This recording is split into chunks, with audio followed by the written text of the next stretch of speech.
Welcome back to the What is SEO? SEO for Beginners series. In the last video, we discussed what is SEO, how Google works, and the ranking factors that Google uses. In this video, we are going to start with the 10 most important ranking factors, starting with search intent.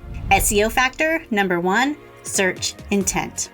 One of the most important ranking factors for Google is search intent. Behind every search, there is intent. When you type in a query into Google, you're looking for something specific, and that is intent.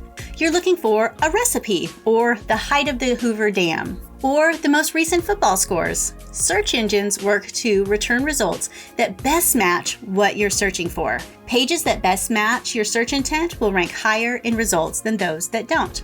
If you want to get more search traffic to your site, then you must optimize your pages for search intent. You want your website pages to contain the actual information that people are searching for. For example, say that you have a health and fitness website, and on it, you have a step-by-step tutorial for starting on the keto diet. If you want your page to show up for searches, the information should match what people are searching for. So how do you optimize your website for search intent? The first step is keyword research.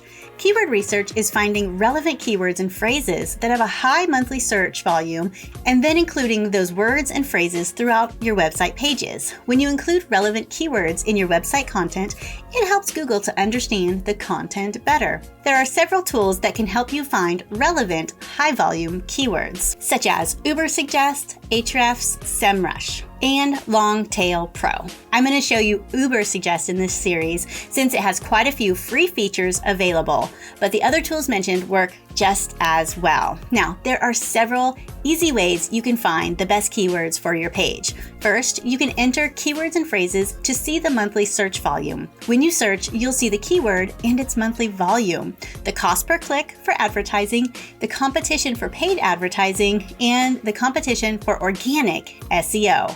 High SEO competition means it'll be more difficult to get on page 1 of the search results. Keywords with very high search volume are actually kind of tough to rank for, so your goal is to find keywords that have a relatively high search volume but relatively low competition. You'll also get a list of related keywords that go with your primary keyword. Now you can include a few of these in your content along with your main keyword. Another way to find more keywords is to look into your competition and see what keywords they're ranking for. So go to Ubersuggest and type in your competitor's website and see what terms that they're ranking for. Seeing these terms can help you determine the keywords that you want to go after.